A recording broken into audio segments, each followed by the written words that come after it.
Out of the calm, hard-working Quaker community of East Haverhill, Massachusetts, emerged the Quaker poet of New England, John Greenleaf Whittier. Born in 1807 on a farm which his family had occupied for 5 generations, he was the second child of John and Abigail Whittier. Young Greenleaf, as his family called him, soon learned to perform the labors of the farm. But he had very little opportunity for schooling. When Greenleaf was 14, however, the master of the district school, Joshua Coffin, spent numerous evenings by the Whittier fireside. Lay the proud usurpers low. Tyrants fall in every foe. Liberty is in every blow. Let us do or die. Let us do or die.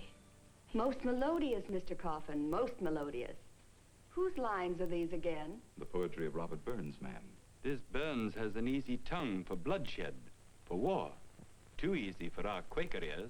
We Whittiers know little of books, Mr. Coffin. But in one way, this Burns agrees with the Society of Friends. He speaks a strong word against slavery. Too strong. Ah, that we only had such a voice to speak against slavery now. Tell me, Greenleaf, do you like this poetry? If it please thee, Mr. Coffin, Greenleaf is a lover of books and such. Is he now? Hush now, Mary. Thou wilt embarrass the boy. But the girl is right. He's a great reader. Abigail, Greenleaf is to be a farmer. I see. Nevertheless, I wish to make a loan of this book to Greenleaf, if I may.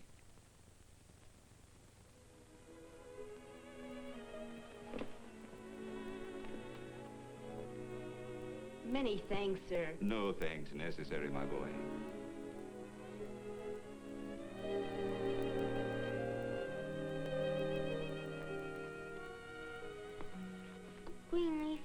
Greenleaf, what's a poem?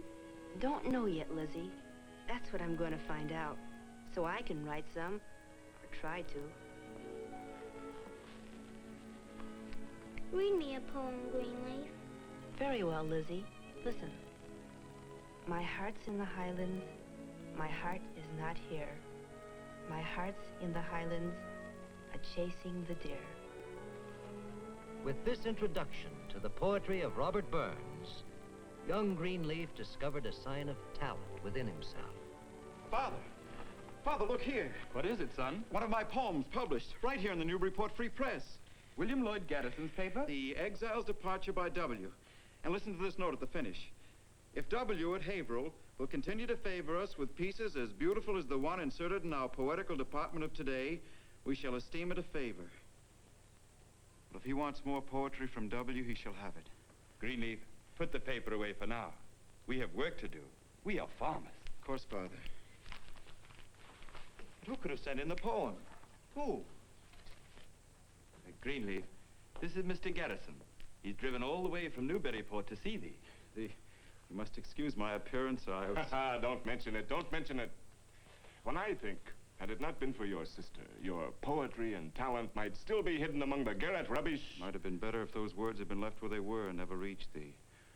Seems the only thing I'm fit to become is a cobbler. Oh, why so melancholy, Whittier? Why, many's the time the making of an excellent shoe has helped in the making of an excellent poem. Huh? Ha John Whittier finally allowed his son to attend the New in Haverhill. You can't imagine how proud I am of you, Cousin Greenleaf. Think that you made ladies' slippers to get your education here at the academy. It reminds thee of the difference in our stations and ways of life, doesn't it? Nothing of the sort. It reminds me of the rank that you've gained as a writer already with your prose and published in the newspapers. And poets are supposed to be of great charm and slight means. I have only the slight means without the charm. You have great talent. Oh, my poetry might have been written by any one of 100 poets. Every line has to be forced from the pen. Still it emerges in imitation. This time Byron, the next Milton. But you copy only the best. One day other young writers will copy you. Mary, I want a place in the world. I want to be famous. I want to be eligible. I want to impress thee, Mary. So thou wilt know I'm as good a man as any.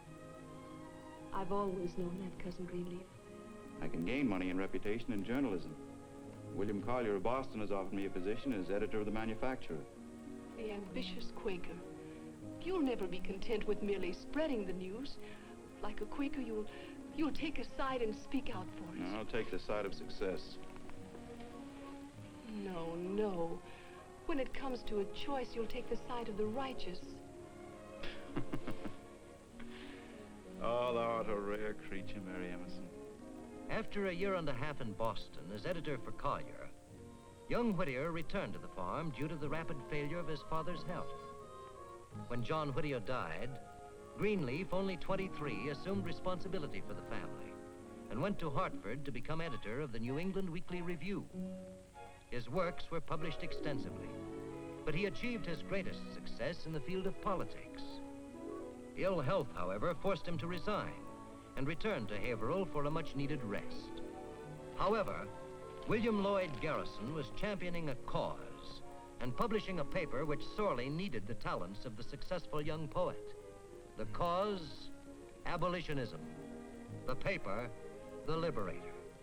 Garrison, thou canst be sure I am for thy cause, wholeheartedly. But is it so necessary for me to take an active part at this time? In a few short years, your words and fame as an editor and a molder of men's minds has spread all over New England. You hold the balance of power here in North Essex. Abolitionism needs you now. You're to be the next nominee of your party to Congress. Yes, if my health permits. However, if I associate myself with thee and abolitionism, any chance of election to Congress would be swept aside. I should lose public favor, lose hope of ever earning enough to marry. The choice is difficult, but not for you. Are you not a Quaker? Have you forgotten that inward fire which says to you, fight for man's right to be free? And that poem which you wrote, dedicating it to me. Go on. The dagger's point may glare amid thy pathway's gloom. The fate which sternly threatens there is glorious martyrdom. These are not mere facile words. Heed your own call. For better or worse, John Greenleaf Whittier adopted the cause of abolition and the great fundamental principle that man cannot hold property in man. First in the pamphlet Justice and Expediency, then in a steady stream of fiery verse propaganda, he sacrificed all technique and smoothness to a harsh, compelling cry of rage at injustice. He continued politically active and helped to found the new Republican Party. He also continued writing, but after 2 strenuous years as editor of the Pennsylvania Freeman, during which he gained stature as a writer of prose, his frailty again forced retirement, and at the age of 33, he returned to his new home at Amesbury, which was across the street from the Quaker meeting house. Greenleaf, what can thee be thinking of? Up all night, I could hear thee. Oh, Garrison. He wants to disrupt the Union. It will lead to bloodshed. Emancipation must be accomplished within the framework of the Constitution. Perhaps it's time thee became a poet again, Greenleaf. If thy writings were less controversial, people might buy them for their literary merit. We'd all be well fed. But actually, I'd rather go hungry than have thee go against thy inner light. I'm not up to it yet. Work of any sort. Write something thou canst create here at home. Thou art an editor. Criticize thy own work. Perhaps thee can still write literature as well as propaganda. Maybe. Sing a few lays of my home. Discover just how good a poet I can really be. Henceforward, Whittier seldom strayed long or far from Amesbury. Here he wrote Lays of My Home, the first book of poetry for which he was paid.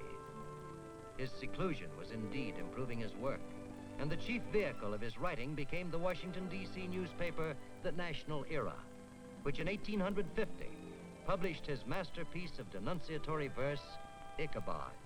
All else is gone. From those great eyes, the soul has fled. When faith is lost, when honor dies, the man is dead. What are thee mumbling about, Greenleaf? Perhaps I was too harsh with Daniel Webster and Ichabod. He didn't have to make that speech in favor of compromise. It was very hard on him. Perhaps he feared war and was striving to avoid it. Perhaps. In which case, his motives are unquestionably the finest. I have been unjust. I shall have much to answer for if war comes. My words can return to mock me, the death of many. But we are all right, Lizzie. No compromise. Within a decade, all the horrors of war were upon the nation. And Whittier turned from fiery anti-slavery writing to poems for peace and brotherhood. With the end of the war came the passage of the amendment abolishing slavery. And in a tide of feeling, of rejoicing, Whittier wrote his Laus Deo, praising God for the freeing of the slaves and the ending of the war. However, John Greenleaf Whittier's rejoicing was shadowed with tragedy. Death had already taken his beloved mother and older sister Mary. And before the war's end, Elizabeth, who had devoted her life to caring for him, was on her deathbed. How ironic it would be.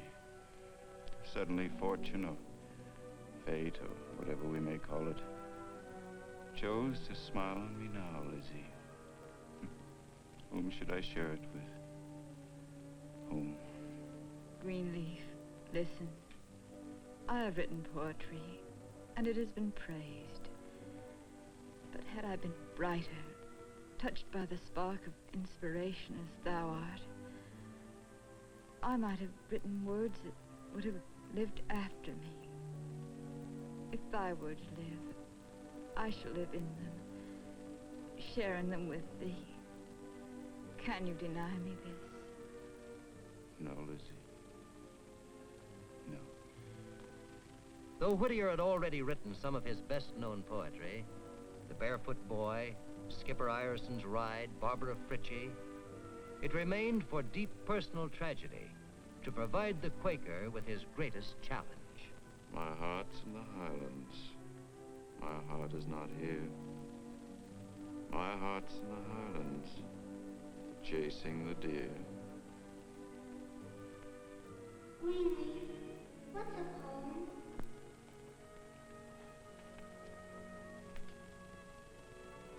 What's a poem?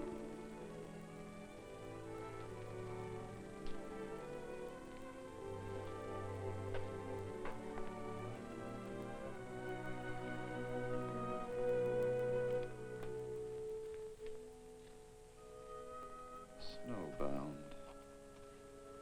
A winter I do.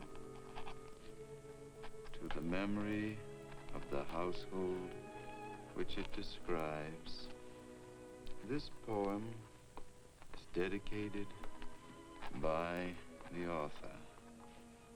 The sun that brief December day rose cheerless over hills of gray, and, darkly circled, gave at noon a sadder light than waning moon.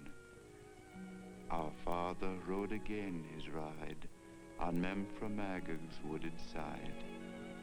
Our mother, she made us welcome to her home. Old hearths grew wide to give us room. There too our eldest sister plied her evening task, the stand beside.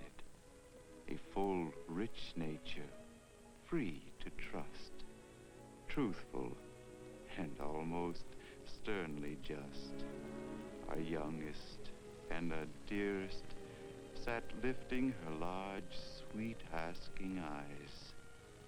Now, bathed within the fadeless green and holy peace of paradise, clasp, angel of the backward look, and folded wings of ashen gray, and voice of echoes far away, the brazen covers of thy book.